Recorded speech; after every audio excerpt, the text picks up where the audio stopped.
बोल जयकारा, बोल मेरे श्री गुरु महाराज की जय। श्री नंगली निवासी भगवान की जय। सतगुरु प्रेमियों, हमारा मन उस मालिक के सिमरन में क्यों नहीं लग पाता? क्यों हमारा मन एकाग्र नहीं होता है? आज हम इस सत्संग में इसके बारे में जिक्र करेंगे कि हमारा मन क्यों एकाग्र नहीं हो पाता है। यह एकाग्र क्यों नहीं होता, इसे किस चीज की आवश्यकता है? सतगुरु प्रेमियों, दासन दास महाराज जी कहते हैं,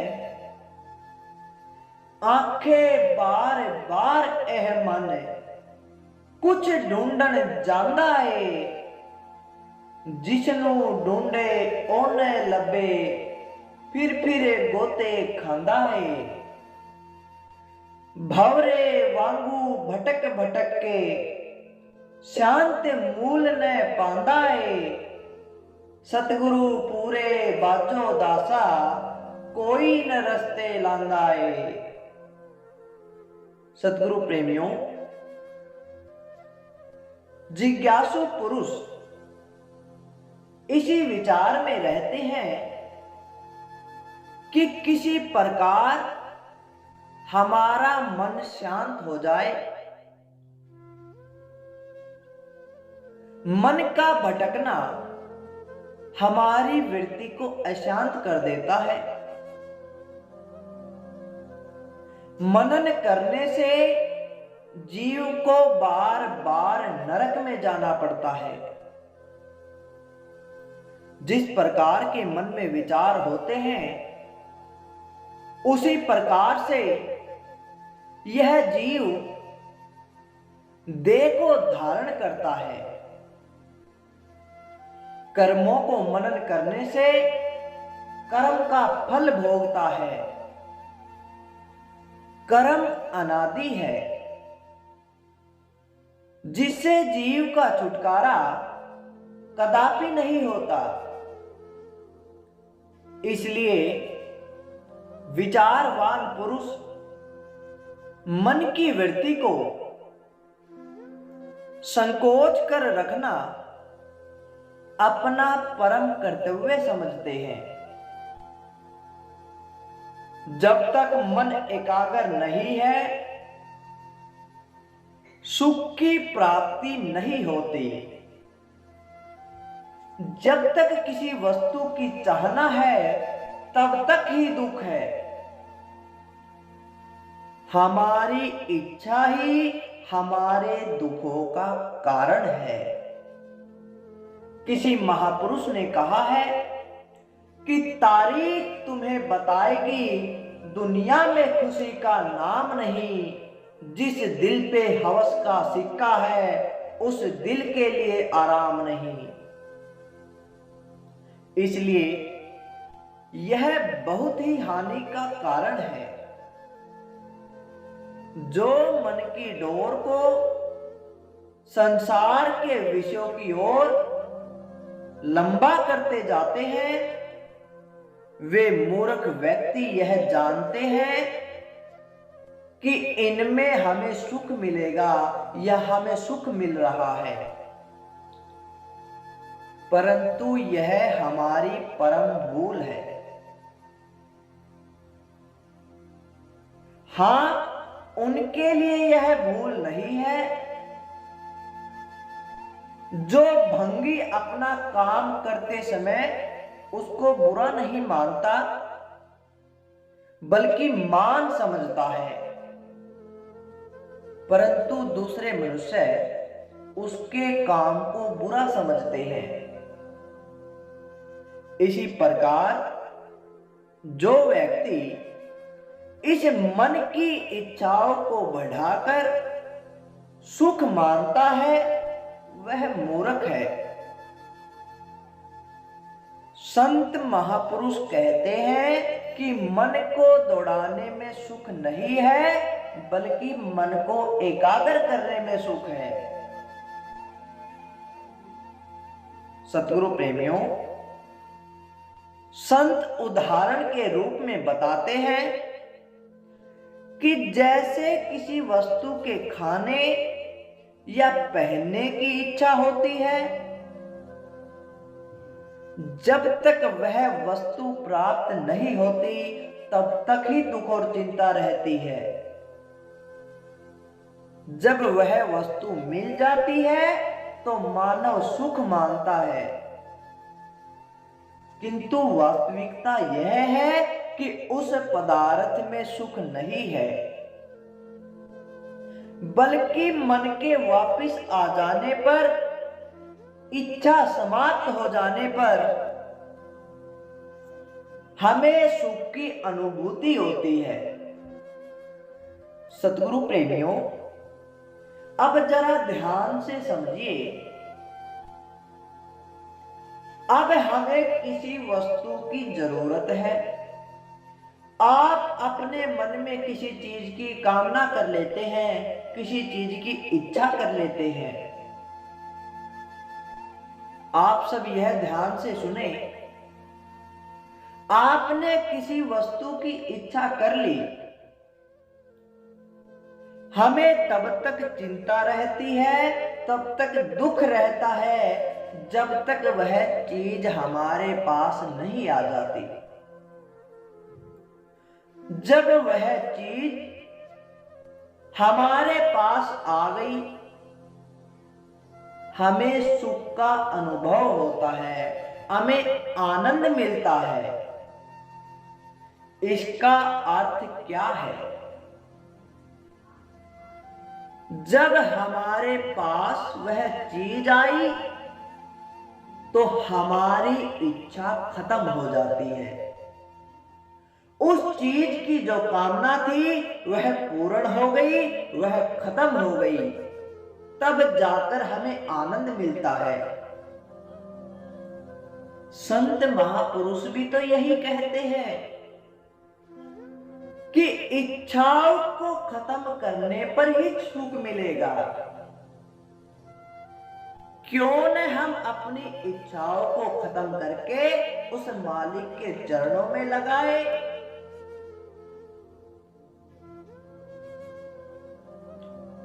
अज्ञानी पुरुषों ने उस पदार्थ की प्राप्ति में ही सुख समझ रखा है। बस यही अज्ञानता है। भाव यह है कि मन को केवल सुख की आवश्यकता है।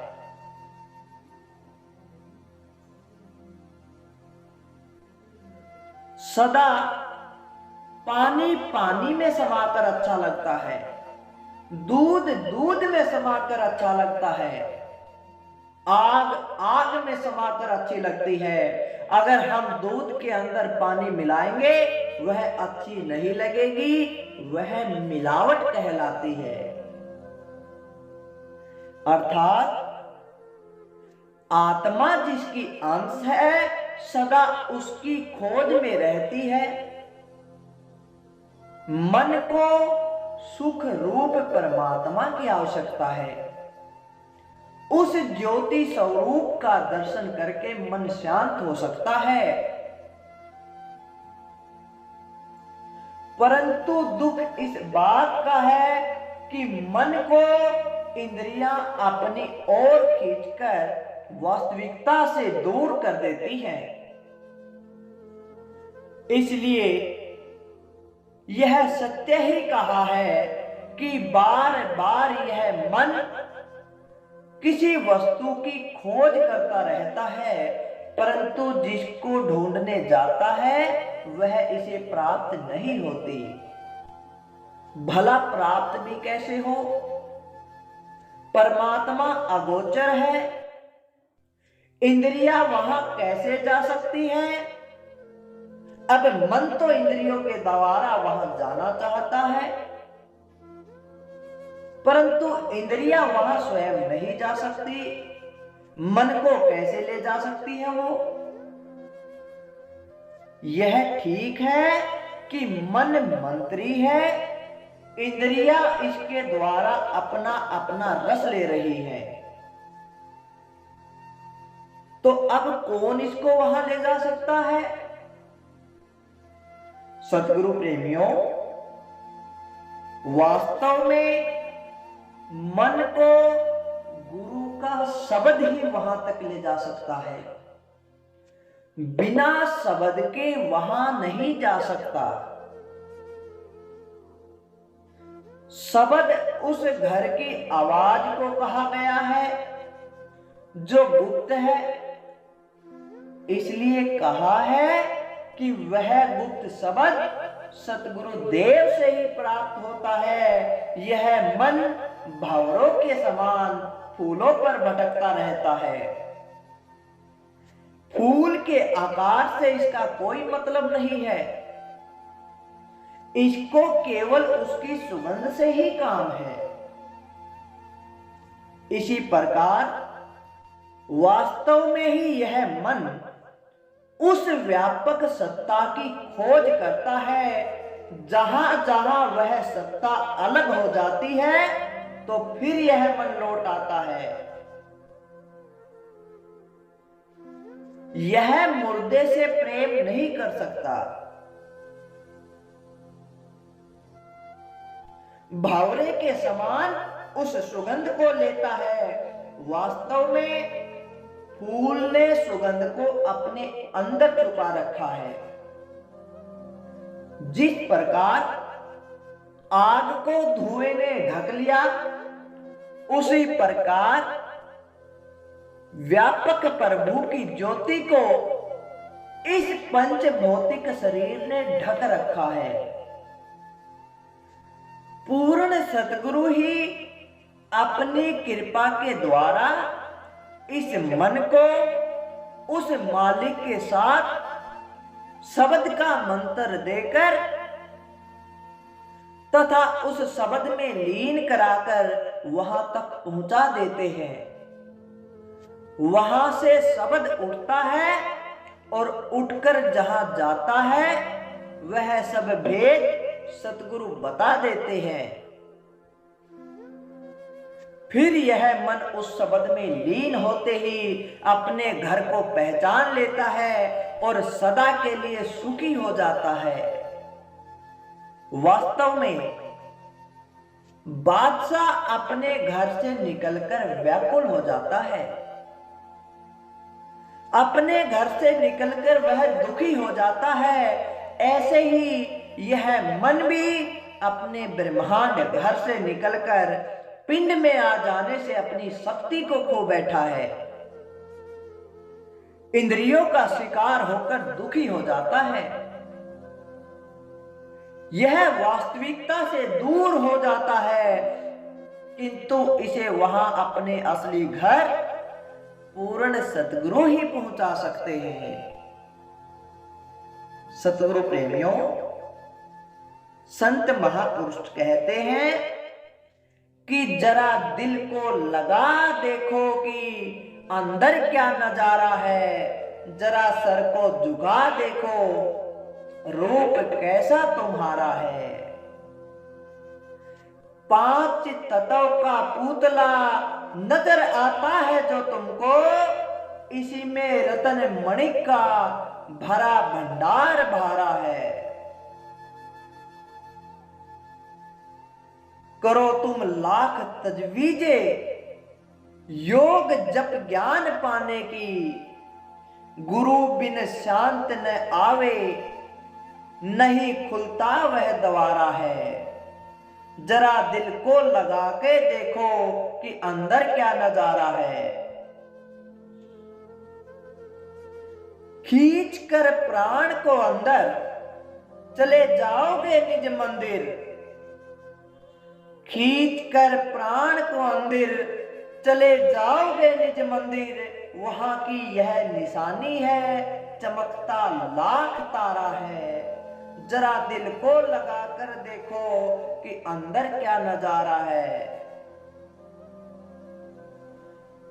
धुनी हरदम निराली शान की उस घर में होती है।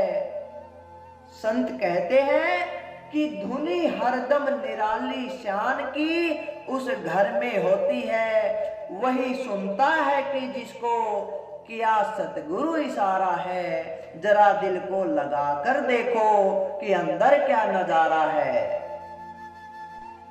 अगर ख्वाहिश हो अपने घर में रहने की सदा तुमको, अगर ख्वाहिश हो अपने घर में रहने की सदा तुमको, तो कहता दास है ढूंढो जो पूरा गुरु प्यारा है। जरा दिल को लगा कर देखो कि अंदर क्या नजारा है। जरा सर को झुका देखो कि रूप कैसा तुम्हारा है। सतगुरु प्रेमियों, आज का यह सत्संग आपके जीवन को बदल देगा, आपके जीवन को भक्ति में बना देगा। अगर आप ध्यान से इन बातों पर गौर करोगे तो अवश्य ही रूहानियत कमाई में बहुत आगे तक पहुंचोगे। तो सतगुरु प्रेमियों, कैसा लगा आपको यह आज का सत्संग? अच्छा लगा तो ज्यादा से ज्यादा लाइक करें, शेयर करें और कमेंट करके हमें जरूर बताएं। बोल जयकारा बोल मेरे श्री गुरु महाराज की जय। श्री नंगली निवासी भगवान की